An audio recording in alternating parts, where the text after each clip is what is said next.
Now we're courting. Why So does it sound very British? sophisticated. Sounds like a Very. British RP, as if he's trying to be like, "Excuse me while I sip my tea as you talk. I shall sit here and listen diligently and record your conversation about." uh, Oh God, this is so there's such depravity and perversion. No, I'm kidding. talking about Bobby Pascal, all the depravity, but necessary. I noticed that the logo now has a monocle. It didn't used to have a monocle, so I don't Oh. know. I wonder if I can change. I wonder if there's different themes of it. I mean, if it could Hmm. be Bobby Pascal talking to us, then Hey, let's I'd go. be down. Yeah, maybe change the picture of it. Bobby Pascal is in the room with us so that we can get motivated and talk about Oh him. my God, could you imagine doing like a TikTok short of this, of just like the screen and then just like superimposing Bobby Pascal with that outfit? Yes, I think that we should start every single one of our episodes while we're doing the entire Last of Us series. We should find like the most glorious image of Bobby Pascal just like laying like on the side, kind of like Burt Reynolds style. Just or what's the name? That guy, not Burt Reynolds, the guy from Baywatch. What's his name? The German guy. David Hasselhoff. Yes, David Hasselhoff just laying naked on like on his side, but it's Bobby Pascal. Oh, or like Jeff Goldblum in Jurassic Park, where he's like Yes, yes. all looking all hot and Mm-hmm. bothered and everything. Mm-hmm. Oh Yeah. yeah. You Yes. know, There you go. I feel like we should do every opening of the episodes now with a copy pasta with Pedro Pascal, just like adoring the poor man and just memeing it to death. It'll be great. I think that's a good start. Yeah, this is actually a very good start. This is all going to be in the episode, by the way. Oh God. I think about I did think about something, a housekeeping thing, but we'll address it afterwards. Just remind Okay. me. I'll make a note of it. But we're basically starting today's episode from where we left off. Where did we left off? Well, What was the last thing? so if you guys remember in the last episode of the TBD Tavern, we were pretty much getting into the beginning of the second half of episode 1, where it cuts to 20 years later, where we kind of basically pick up where Joel is now hardened and empty and soulless. I mean, Bobby Pascal is radiant, Like us right now. glowing and everything, but like in reality, like Joel is just looking like he's tired, man. He's had a long 20 years. One of the Yeah, yeah. things that I think we almost glossed over that I wanted to bring up was like how significant the opening was for the second half of the episode with the kid, when they find the kid walking up to the QZ, and then Oh when yeah. and then like when the guard tells the little kid like, you're gonna be okay, we'll feed you your favorite meal and everything else, and then you find out that the kid is infected. And so Yeah. unfortunately, what we learn is that in the QZ, whenever that happens, basically they are injected with something to kill them. And in the Basically, episode, euthanize humans. yeah. Jesus. Yeah. So, and then what makes it sad and what makes it hard is we kind of get a weird symbolism to me personally. I don't know if this is something that I'm just picking up on because we're recording and I want to sound like I know what I'm talking about. But one of the things I noticed was when. What do you mean? We're experts, Sambu. What do you Oh, mean? right, We're right, right. experts. Sincerely experts. One of the things I noticed was when the girl says she can't pick up the body, the way that Joel carries the body is very similar to how he carries his daughter Yeah. in the first half when he loses her. And in this one, instead of like, dropping her because of Tommy shooting the guard and like, the guard shooting and then they both fall. Mm. This one, he just has a look of like, death is always around me, so just whatever. And then just like plops the body into the burning pile of other dead bodies. And so I felt like that was very symbolic of showing where Joel is now versus where he was, where he was a very warm, loving father who was doing the best that he could. But now we have a Joel that is numb and is basically going through the motions of survival mode.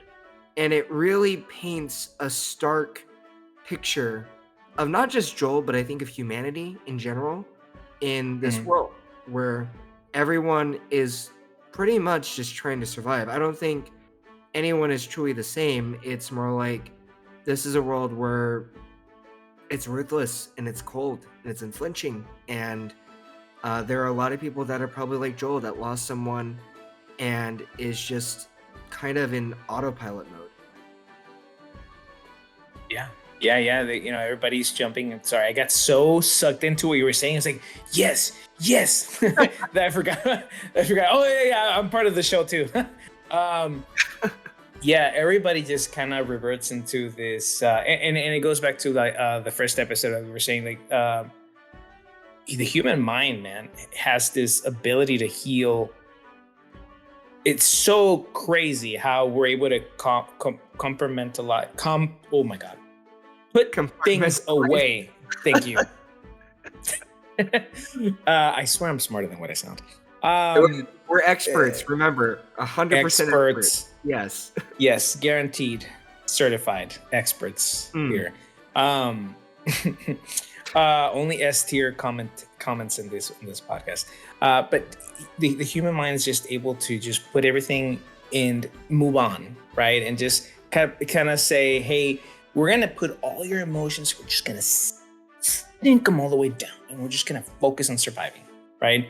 And I think that's what he's had to do for the last 20 years, right? That after his daughter died, Ellie, right? Yes, no, not Ellie. No, right? Yes, because we're experts and we remember names. Spoiler alert, though, for the future, that she does kind of become like his daughter, but we'll explore that as the podcast goes on. Well, as long as it doesn't go where the fan. Never mind, we're not going to explore that. No, Silver, come on. Listen. I'm just, it exists. It's out there. We know it exists. We're just not gonna go there. It's not this type of podcast.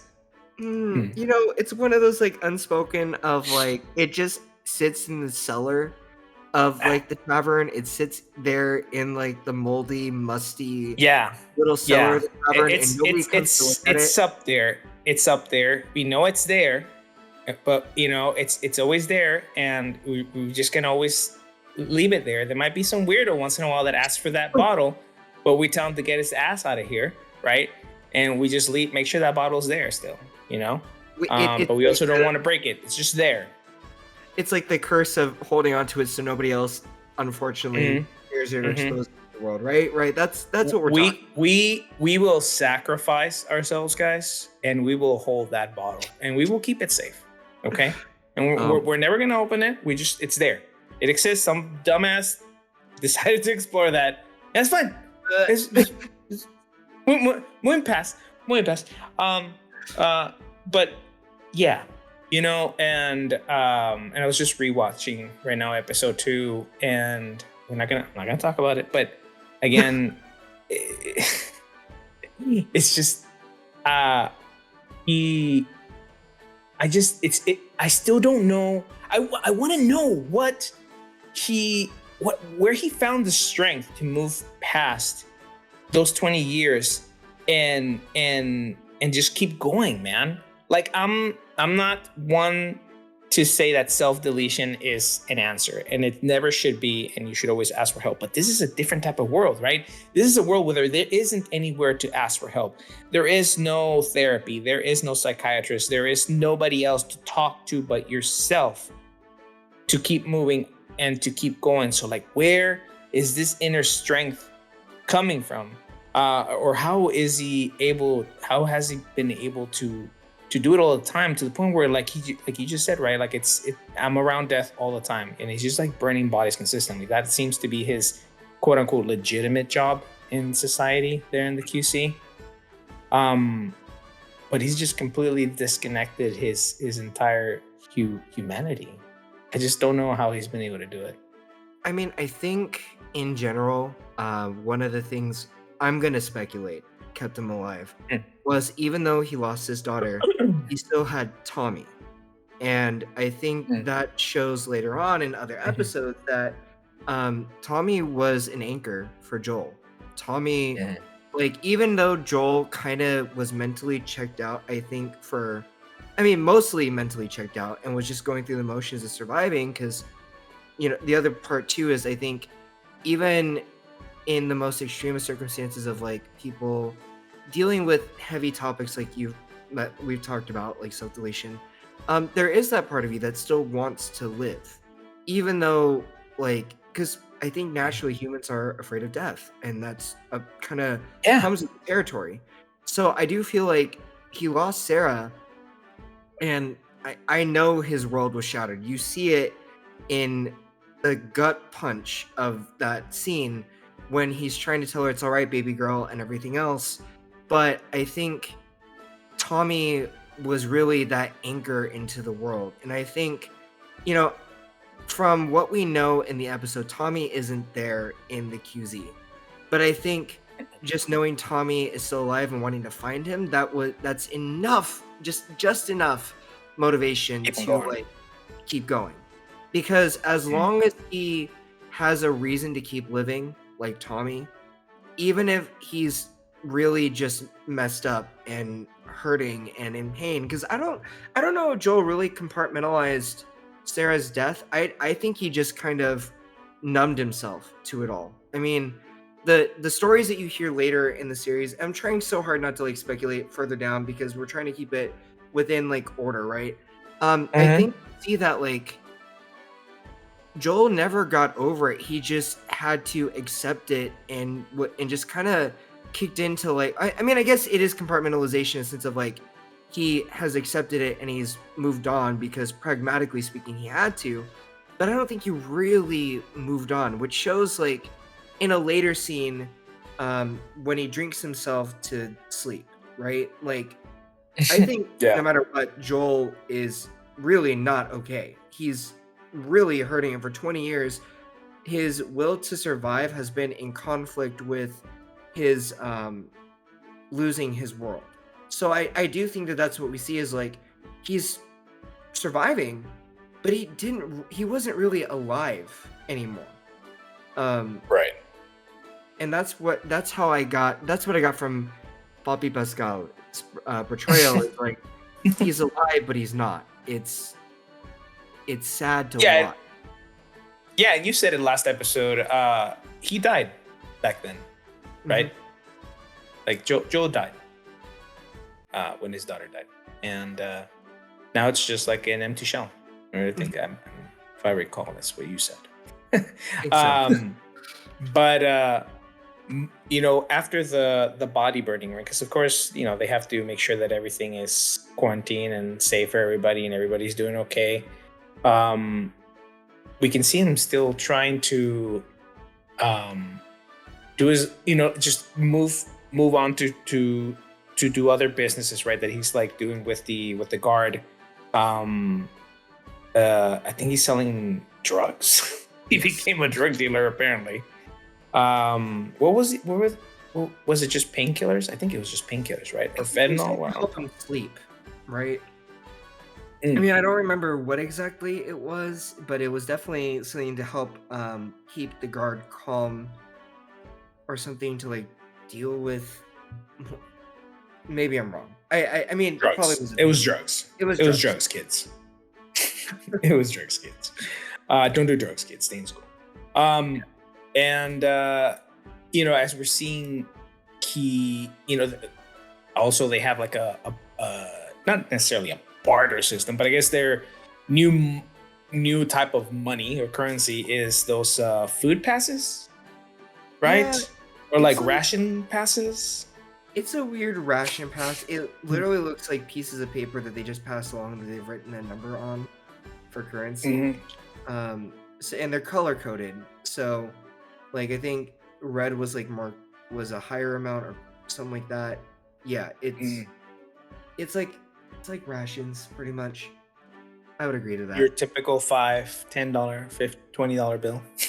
Yeah, more or less. um, but yeah, basically at this point, rations, food have become the new currency because who cares about being a billionaire when you can't even when there's no food that you can actually buy with all those billions of dollars, right? So that becomes the new currency. We start seeing that he has a type of plan in play, right? That that even the guard, it kind of seems to develop like a little friendship with him as well. Kind of warns him that this group, this militia group, were rebels, right? The fireflies. Yep. Did we talk about the fireflies? Did I make fun of them, or was that a conversation that we just had on the side, you and I? I don't think we talked about it on the podcast. Okay. Yeah. Okay. Well, it's a ridiculous name. Oh, I mean, come on. Yeah, Oh. we did talk about it, not on podcast. It was on the side. We joked about. Oh wait, no, I think you did bring it up on the podcast. You're like Did we? fireflies, really? No, I'm gonna say. Well, you know what? Either way, we talked about it, but I don't. But it probably was on the podcast. We definitely did talk about it like on the side, because you were riffing for like 5 or 10 minutes about how the name was ridiculous. Oh, yeah, that sounds like me. And I'm sorry if you guys have to hear this again, but it's a stupid name. Okay, all right. I'm just gonna have to say it. You're all just gonna have to hear it again on episode. Well, technically, this is episode 1 because the other episode was a pilot. So would this be episode 1? Whatever. You just have to hear it again. I'm sorry, but like, come on, like you could have picked something else, like the Fighting Dragons, the Never Dying Phoenix, dude. Come on, there's more mythological creatures, animals. Hell, even better bugs than a firefly to represent the rebellion. Which, why do you want to have a rebellion, dude? Like, okay, I mean, then again, they don't really go too much into this whole new government that they have, military that the U.S. has become. They don't really show us how corrupt they are. We just know that they're bad, that they're corrupt, and that they don't care about people. But like, let's be fair. For 20 years, they have a currency, right? They actually have quarantine zones, right?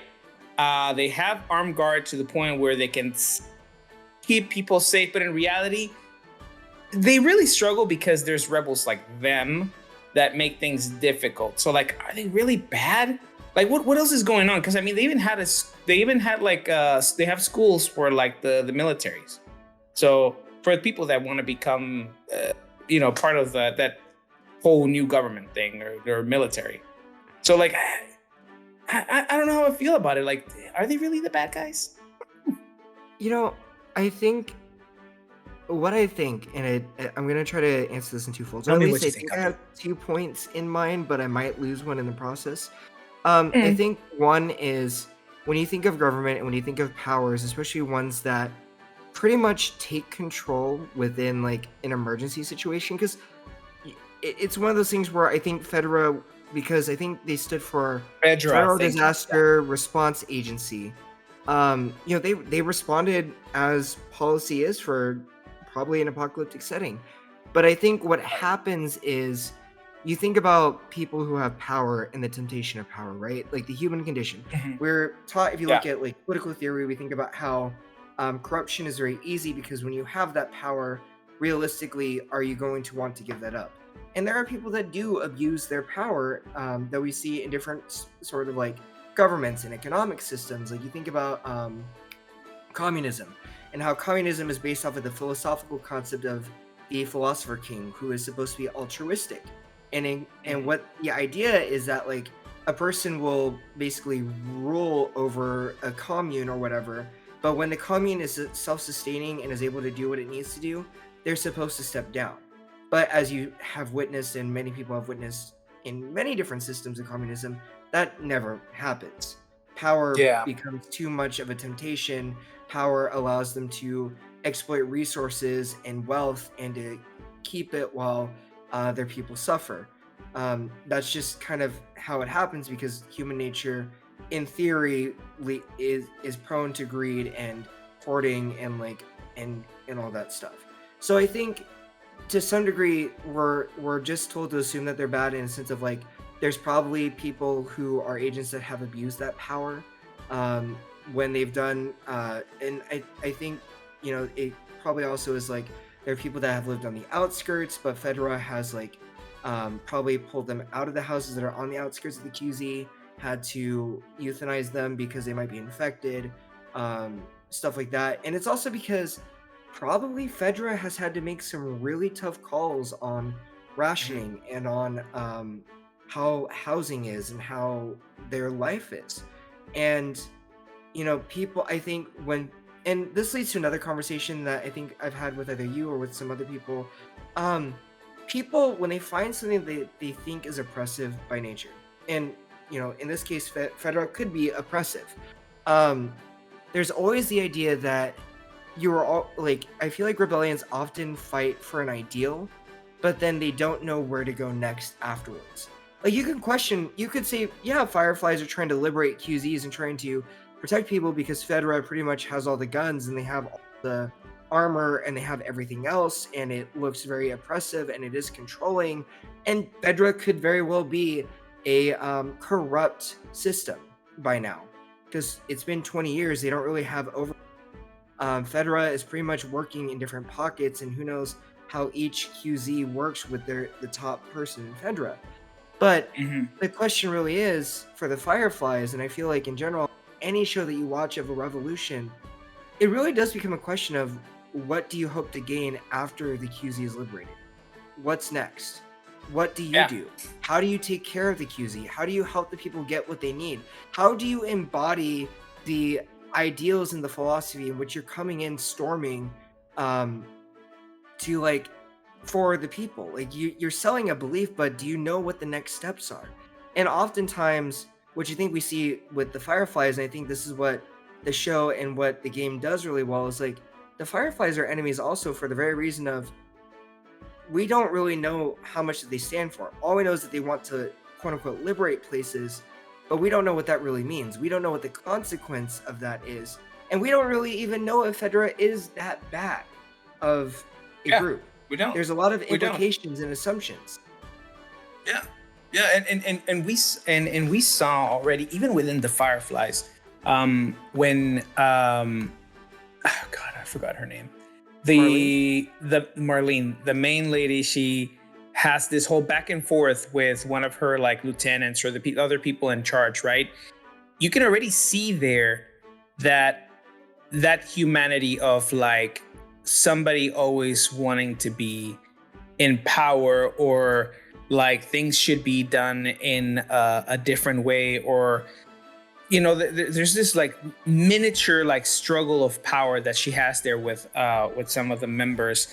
And I mean, she rails them in eventually because she's a hard ass. So that's, I mean, I'm sure it's something that she's had to learn to develop as a leader in that type, in this type of world, right? But again, showing, right, fireflies are also could be the bad people, because like that girl is like, well, we're a rebellion. It's like, we're a rebellion for like years now. Like, it's no longer a rebellion. Like, what the hell are you, or are you even Yeah. fighting for anymore? She just wants to keep on going. I was like, dude, how many lives are you willing to uh how many lives is it going to cost for you to finally say, you know what, no, we're done here. Like, we're not going anywhere. We're not going to be able to beat Fedra. We're like, what are we really trying to do, right? Yeah. um again adds to the point. Are the fireflies good? I don't know. Well, and I also question when you put the when you're lost in the darkness, look for the light. Like, the Fireflies are obviously trying to say that they're the light, but my question is, are you the light if for example, in the scene when Tess finds out that she's been betrayed by the dude who Joel's trying to get the battery from, that bomb Yeah. happens, and then what? Innocent people die because you bombed a space, and you're Mhm. justifying that as a way to liberate the city. Like, I understand that revolutions can oftentimes be they sometimes are violent, and there's sometimes cruel Collateral. unnecessary measures and collateral, but like when that happens, I felt like, to me as a viewer, I felt like it Mhm. showed just how the Fireflies don't really have much of a plan. Like, you're bombing that space and what comes of it. And I like how Mhm. you see that struggle with Marlene and with her subordinates who are like, we should do more. We need to do more of this. And then Marlene's like, you know, or I think there's more questions about like what they're doing exactly, and I like that that's what happens, because like I do feel like when you are fighting a battle, and if you don't know what your motive is, what your reason is, and if it's some just, platitude, empty platitude, like you start to see that fray a lot. And when you can't answer that, I do think it becomes a question of like, what exactly am I doing? And does it really help people? Does it really build what we're looking for? Because, tying back into the theme of the series, which has been like relationships and connection, like how disconnected are people from the Fireflies, really, Yeah. and all that. Like, are you that disconnected to where you think you're doing the right thing, but it also means sacrificing the very people that you're trying to liberate? And are Yeah. you really connecting to them and really speaking out to what they need? And so I think it Yeah. kind of just throws that in of like, what is the Fireflies' intent and purpose? Right. I mean, you can't call them the party of the people, right? Yeah. Because what we just said. Granted, the people that they killed, they're horrible, they're bad guys, right? But it it could have been innocents, right? Mhm. That explosion was completely random. It was by luck. So it could have been a family, right? So you can't really call the Fireflies the party of the people, and Fedra not really either, right? I guess. I mean, the thing is, Mhm. again, why not? The only bad example we've gotten for Fedra has been that one guard. But I mean, all he wanted was some drugs to kind of like just keep going, because Yeah. life sucks, right? Like especially the life that they're going through. So like, I haven't really seen anything bad that Fedra's done, or like I don't know if it, I haven't. I never got to finish the game, so I don't know if like maybe the game does a Mm. better job explaining how they're corrupt and how they're the bad group. But so God. far, to me, Mhm. the Fireflies have been much worse, because they're actually killing people at random. Yeah, I mean, I don't remember the game that well because I played it eons ago. I played it back when it was first on Mm, PlayStation mm, 3. So I admit, like, mm, my remembrance of the game is not mm. as versed as obviously the show because it just came out. But I don't think it's really explained. I think the game tries to do the same thing as the show is intending, which is the moral ambiguity. Because I think what the show does really well is shows kind of like there's no real black and white in this situation. Mm. It's really morally gray. Like it's kind of like, which one do you take more, the grayer pot of like the weird soup that you've been questioning for probably the past few years and wondering why am I still eating it, or do you take the Yeah, kind of shinier gray soup that's like, I mean, it looks pretty, but I don't really know what's in it, and I don't even know if it's poisonous, and which one do I choose? It's kind of like, this is a world of ambiguity. There really is no um clear uh, right or wrong. There's no absolutism in this world, which granted later on in the series we see somebody else who's like more, you're like, oh no, he's terrible. But like in general, like you don't really know who's good or bad. Objectively speaking, there may not really be anybody who's in, inherently bad. I think everybody to some degree has some good intentions, but they may be the bad guy because of what to try to push what they believe is the right. yeah, yeah. No, and I think, I guess, in unison, everybody's just trying to survive, no matter what it Mhm. is, in their own way. Um, but so so what does you say the name of the leader was again? God, I should have had the Marlene, cast. it's all good. Marlene, of course, Which I knew fun this. fact before we continue, Uh-huh. Yeah. the actress for Marlene was also the voice actress of Marlene in the Oh video yeah. game. Yeah. I remember you did mention that. That's pretty cool that they were able to do that, and keep her on, and that she actually looks like the character. Yeah. Um, but uh, she so sorry. It's because there's like so many things, because I was trying to remember the conversation we had about how much did she tell Ellie about Yeah. what her role So was, etc. basically, she goes into the room after basically telling her subordinates to shut up and just do what I say, um, and then has Ellie count to like 10, but she goes by Veronica or something because she's trying to lie. Um, Mm.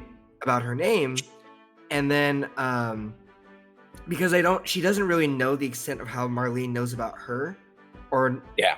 how much she knows about her. So she's like, count to 10, do all this stuff, and then she does the like 1, 2, 3, fuck you thing. And she's chained Yeah. up, and she's like, I want to go home. And Marlene is like, you can't, because pretty much like your purpose is too important in this world. Right. Yeah. Even to the point where I remember she says, "Oh shit, are you my mom?" It's like, do I look like your fucking mom? I'm gonna Yeah. say no. But yeah, they. Who knows what they talked about after that? Because the next scene is, Joel and Tess trying to basically understand that they're now in the situation where they have to go get this battery that this dude screwed him over, right? Yep. And that kind of is what brings them all together, because they found out that she was also trying to screw over the fireflies over the battery that was apparently no good, right? I think it was like it was a dud battery, and he was trying to Yeah. sell it to the fireflies, which turned into a gunfight within the very building that the fireflies were in, which was going to draw Fedra agents over there because Yeah. smart. Yeah, super Yeah. smart. Which ended up with him having a hole in his head. And yeah. I love how Ellie gets chucked to the wall when she tries to go for Joel, and Joel's like, yeet, and just like, I don't know if it was like on purpose, or it was like one of those things that like they just roll with it because it happened in the scene. But I don't think it was like even like a stunt double. I think like Papi Pascal literally like yeeted her into the fucking wall. It looked like a good tackle that she did to the wall. To me. Yeah. I want to see the cuts to see if actually that's legit or not, or if that was like a. Well, yeah, you do that, and real quick, I'm just gonna touch on the thing that we were talking about being. So, one of the things I found really interesting as I was rewatching part 2 today to get ready, because I was under the impression we were gonna talk about part 2, and then there was the whole like, are we talking about episode 2? We're getting back into episode 1. One of the things I found interesting was how purposeful it cuts off when Marlene tells her like, I'm going to tell you something. Or it tells Ellie, I'm going to tell you something, but you can't repeat it to anyone, or else you will die. Because I think that was significant, because like that put chills in my spine as a viewer. But more importantly, what's interesting is there's a question of whether or not Ellie knew what her purpose was, and whether or not she was really okay with it. Did she ever truly have the agency? Which, well, you'll find out later on in the series what the truth is. But I like to think and hypothesize, in my view, that Marlene told Ellie that she was immune and she could help develop a vaccine, but I don't think she told her the extent of what was going to happen. So I think to some degree, Marlene lied to Ellie, as in like a lie by omission. Like she told her half-truths. But it kind of adds more to how Ellie, in the episode when it happened, she's kind of like, I was okay with it, because I think she understood to some degree what was going to happen, but she didn't know she was going to, potentially die. So I do think that the conversation, even though it's cut off, it is implied that Marlene does tell Ellie to a degree, like, this is what your purpose is, this is what's going to happen, but you can't tell people who you are or what you are, because like, imagine, if you will, right, that like, if somebody were to find out that you were immune, you've been bit, you are not turning into it, people might do some weird shit to like try to become immune also. They might try to kill her, take her blood, they might try to chop her up and eat her. Like, I can imagine them. I mean, I'm not trying to be too grisly, but you can imagine the way that the human mind would try to think of like, how do I specifically become immune? And it's like, Marlene was right. You will die, because if people find that out, then they're gonna basically try to take her life to make sure that they're gonna survive. So I do think that Marlene had to give her something to indicate why she needed to go. And I think that's why Ellie was coming for Joel through the door, and then Poppy Pascal was like, bruh, and then just like smacked them into the wall, and just it was like that was because I think Ellie did know. It's just she didn't know the extent of what was gonna happen to her. Yeah. Because you said like you said like she just it looked like she just got a bunch of half truths. Because who's gonna tell her that you're gonna die? We're gonna dissect your brain, you know.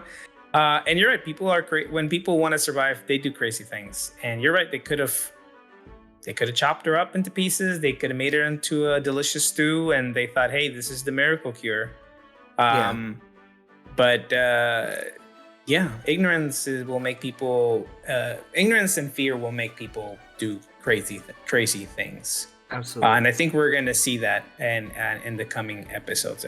Really good examples, right? Because humanity will survive, and it'll find very weird, horrible ways to survive. Yeah, let's be real here. It is gruesome, but we'll save that for that time. Yeah, not right now though. Just take it slow, guys.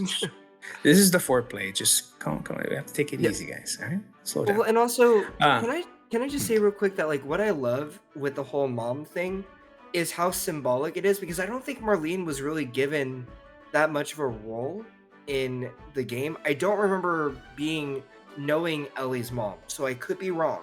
And for all those who played the video game are like, who's this idiot acting like he's an expert in The Last of Us, like he knows what he's talking about. I think that was a really cool addition that they put into the show for Marlene, is that she knew Ellie's mom. And so imagine, if you will, being in that position as Marlene was, having to tell the very girl of like your best friend who which you know the fate later, it's fine, I won't bring up too much, where basically her mom is dead, and now she like, basically has to like tell her best friend's daughter without saying too much that you're gonna be for the greater good, but I'm not gonna tell you that you also will have to die. It's like, it's so gut-wrenching when you put all that into context. Like I don't imagine that was easy for Marlene to do. That was kind of like this is the only way that I'm gonna get her to work with. Yeah. And I don't even think that's the, if you think about it, it's like, man, am I doing my best friend right by basically sending her daughter to the wolves in a way, because she knows what's going to happen to her, and she probably isn't telling Ellie everything. And like, is there any guilt? I don't know. I mean, because again, people have lost their humanity. So who knows if she feels guilt? Maybe she just wants everything to be over. Maybe she thinks that's going to be the best way, even if she sacrifices her best friend's daughter. I don't know. And then, so they head out, right? They make a deal. Hey, go do this job. I'll get you the battery, right? They're kind of like iffy about whether they're going to take this job or not, Tess and Joel, because they don't know anything about this girl. All they think, right, is that she's some VIP's daughter. That's what they think, right? And that they're going to get paid for it, and they'll be able to then go look for Tommy, because that's been the long-standing plan of what needs to happen, because that's what Joel needs in order to stay sane and not lose himself any more, or I guess just stay alive or have a purpose in life. But Joel's like really suspicious of everything. Like, he just doesn't trust anything anymore. Obviously, Tess is the one that manages him. It's like that pit bull. I can't say pit bull. Pit bulls are actually very gentle animals. It's like a very rabid creature. That's what Joel has become, and Tess has become like the gatekeeper to it. But I wonder where all the. Well, I mean, I guess in 20 years, just having to survive, he's probably had to deal with the worst kind of human out there. So I was just wondering, why are they just so suspicious of this one girl? And like, all they have to do is get her out of the QC into this one place that's even within the same city. but I mean, like, what's the rush in trying to find Tommy? Oh, because we skipped over the fact that they lost contact with Tommy. We did, yeah. That's why he was rushed. That's why he was rushed. Okay. I was Yeah, like, why is the rush so again? to jump back, let's pretend like we're rewinding. Like, we Because we're have a experts, we can scene. do that. Yeah, of course. We are also wizards of time, and we can. Anyway, I'm gonna drop that joke. We see the moment where Joel kind of just cuts all these people in line and just like says, "Where is Tommy?" Because Tommy has cut off contact with Joel, or at least we don't know. Maybe Tommy went missing, or maybe he did cut off contact with Joel. Whatever the case may be, Joel is like, "I need my brother back because I need that," and that kind of ties into why like in the beginning with the whole fire burning the body, we also see him taking on another job. Is he's just trying to raise money for this battery that was supposed to work to get a truck to go to Wyoming to find his brother because his brother has been missing, and so that is why he's pressed, and that leads to him basically like arguing with Marlene about taking the girl as she calls her, quote unquote, cargo. Um, Mhm. because he's like, I don't want to deal with this because like I've got other stuff I've got to worry about. I gotta Yeah. find my brother. I don't care about this. Like whoever this girl is to you, she's not that to me. And I don't deal with human cargo because that I mean, that alone gets complicated, especially as a Yeah. smuggler, trying to navigate outside. Like you don't know how this person is, you don't know if they're infected, you don't know if um like they can handle being out there, you don't know Yeah. like, and when you're dealing with um you know freaking infected, uh you could, any mistake could be SOL for you. You could die for one small mistake. So that's why when Joel's just like basically trying to be like, no, we don't need, it's like I get it, because why would you want to add that wrinkle to your plan? Even if somebody pretends to, Mhm. says that they're offering you like everything you need, the truck, the gas, food, whatever. Like, I don't trust you. I don't know you. And Marlene, no, you're gonna do everything you can to convince me to do what you do that you clearly cannot. And that means, and I imagine, maybe she's lied to him before, or he's like manipulated the situation, or maybe he's lied to her. Whatever the case may be, like there's contention between them where it's like, I don't trust that you're gonna give me what I need, so no, thank you. Like I don't need Yeah. this job. Yeah. Because I mean, I'm thinking he's probably thinking, well, it's fine. Screw it. I'm just gonna like steal a battery from, I mean, Fedra, because they have some working vehicles from what I remember seeing on the film, Mhm. the series. So that would probably be the only other option since he already has like a connection with one of the guards. Maybe that is probably what he's thinking his angle is. It's like, screw this, I don't need this extra, like you said, because anything can go wrong. Um, I'm just gonna go through this other way and get the battery, and then let's just keep going because I don't need this extra adventure. Basically, I Yeah. ain't Frodo, bro. All right, I ain't gonna carry this ring all the way to Mordor. I just want to go get my bro. All right, I just want to go Yeah. get my brother. Let's move on. But I think Tess can see that there's more going on, right? By the way that they're taking care of Ellie. Um, and I don't know. Tess to me comes off as like a very, and it's often women that are very instinctual, right? I don't know if like it's like some weird extra sense that women have or whatever, but she just can tell that there's something special about this one specific job, right? And that yes, it could be dangerous. Things could go south really quick, but it's important, right?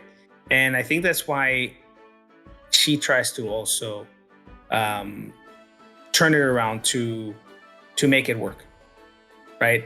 And to figure out and for them to take on this job. But yeah, I think that's pretty much episode 1, right? They Well, leave the the city so and they're basically, yeah, so basically to kind of get to the end, they Tess and Joel agree to take Ellie, but he's like, "All right, listen, if you don't give me the supplies that I need when I get there, Ellie's dead. He's like, let me throw a little wrinkle into it. I'll agree to like take her for you if you really need it, but she'll die if I don't get what I need, which I think is interesting as like the kind of like Joel's best way of compromising. But I also do think that Tess has an important part in like knowing how to handle Joel where he's at. The thing that I love Mhm. about their relationship, their dynamic, is like Tess doesn't try to change Joel. She Yeah. just tries to understand and work with what she knows of Joel. And like you can tell that she cares about him deeply to where she's like she doesn't try to like change him, try to make him into something that he's not. She tries to work with what she knows of Joel and knows how to clearly talk him down from places when he's either really angry, like when he finds out that she got beat up, or situations like this where he's clearly saying no, but she's like, there's a lot we should take the chance if we can get what they provide. And then what Mhm. happens is they decide to wait until the nighttime to go, so it's easier to get out. What we know is that Ellie is kind of like snooping around in his apartment while they wait, and she finds the Billboard Oh, book with yeah. the codes for I Yeah. believe Bill and Frank, where it's like if it's a song from the 60s, they don't have anything Mhm. new for him to get. If it's a song from the 70s, it means that they do have new. And then Right. any 80s music is like trouble. Um, Mhm. and so then we and then it kind of just leaves it at that. They wake up, they go out and QZ. That same guard that he sold the drugs to finds him out there, and the guy was just like, "Bro, I told you not to be out here." So Joel's just like, "I know a good way to deal with this situation," and just beats the crap out of him. This is where we see how Joel is now. Instead of the caring, warm person that we got to know in the first half, this is a Joel that just gives no F's. He's like, I already know I have to do what it takes, and I'm not going to let anybody stop me from doing what I need to do to get to my Mhm. brother, but also to just do what I'm setting out to do. And this is But a good. he Mhm. yeah. Oh no, No, I was go just ahead. gonna say he shows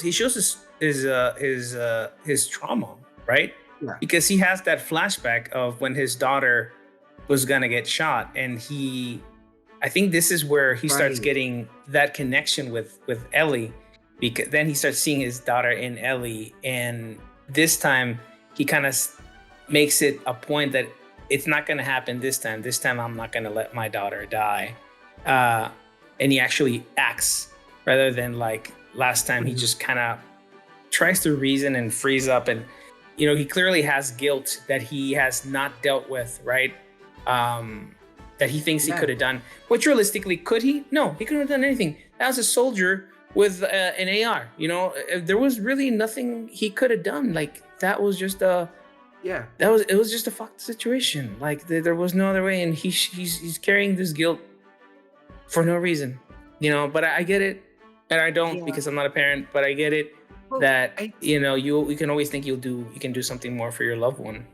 Well, I think it's always the two things. Like it should have been me and not her. I think a lot of parents go through that because, Mhm. you have a kid. You don't expect them to go to the grave before you do. I Right. mean, that's just how it is. Usually, kids are the ones that we pass the torch to.